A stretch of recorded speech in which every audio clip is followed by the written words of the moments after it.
అనంతపురం జిల్లా ఉరవకొండ మండలం పెన్నోహోబిలంలో రథసప్తమి మరియు కళ్యాణ మహోత్సవ ఆహ్వాన పత్రికను ఆలయ ఈవో రమేష్ ఆవిష్కరించారు.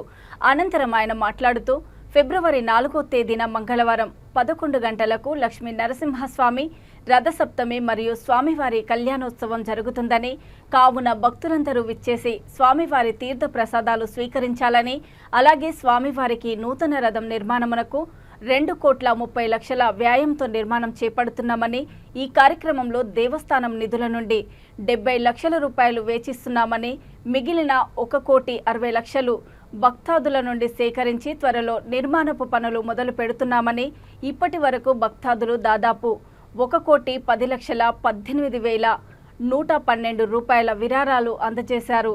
ఈ కార్యక్రమంలో ఆలయ ఈవో సాకే రమేష్, ప్రధాన అర్చకులు ద్వారకానాథ్ ఆచార్యులు, నాయకులు తదితరులు పాల్గొన్నారు.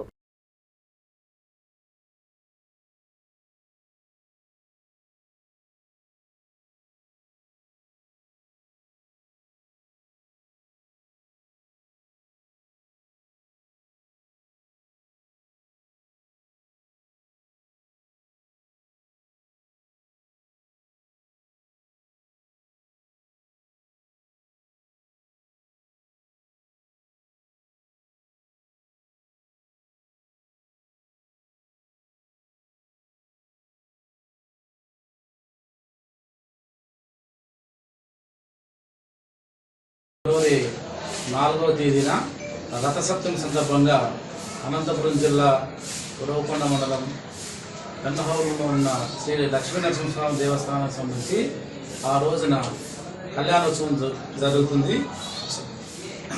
అలాగే ఏటి తిరునాళ్ళు కూడా నిర్వహించడం జరుగుతుంది. ఈ రథసప్తమి సందర్భంగా ఆంధ్రాలో ఉన్నటువంటి ఉత్సవ విగ్రహాలు, అంటే మనకు సంవత్సరంలో 2 సార్లు ఉత్సవ విగ్రహాలు దేవస్థానానికి వస్తాయి. ఒకటి బ్రహ్మోత్సవాల సందర్భంగా 10 రోజుల పాటు ఇక్కడ ఉంటాయి. అలాగే రథసప్తమి సందర్భంగా ఆమెదాల నుంచి ఉత్సవ విగ్రహాలు తీసుకురావడం జరుగుతుంది. అంటే 4వ తేదీ అంటే 3వ తేదీ సాయంకాలం రోజున స్వామివారు ఇక్కడికి ఆమెదాల నుంచి తీసుకురావడం జరుగుతుంది. 4వ తేదీ రథసప్తమి సందర్భంగా 11 గంటలకి కళ్యాణోత్సవం జరుగుతుంది. స్వామివారి కళ్యాణోత్సవం జరుగుతుంది. ఆ సందర్భంగా భక్తులకు కావాల్సిన, అంటే కళ్యాణోత్సవం తిలకించడానికి కావాల్సిన ఏర్పాట్లన్నీ కూడా ఘనంగా ఏర్పాటు చేయడం జరుగుతుంది. భక్తులు కూడా అదేవిధంగా పాల్గొని స్వామివారి కృపకు పాత్ర కావాల్సిందిగా తెలియజేస్తున్నాం.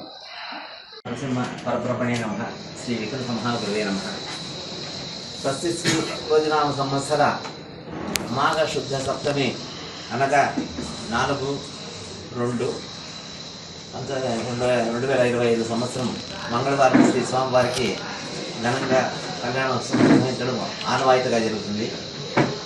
ఎందుకు ఈ రథసప్తమి కళ్యాణోత్సవం చేస్తున్నామనేది కూడా ఒక ప్రత్యేకత ఉంది. ఆ రోజు సూర్య భగవానుడు 14 యోజనాల కిందకు దిగుతున్నాడు.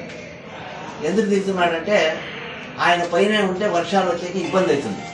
14 యోజనలు అంటే 1,000 మైళ్ళ దూరంలో కింద దిగేదానికి సముద్రంలో ఉండే నీరు ఆవిరయ్యి మేఘావృతమై తిరిగా వర్షాలు కురిపించే కోసం సూర్య భగవానుడి కిందకి దిగి ఈ భూలోకాన్ని ఉద్ధరించడం కోసం ఆయనే స్వయంగా దిగుతాడు.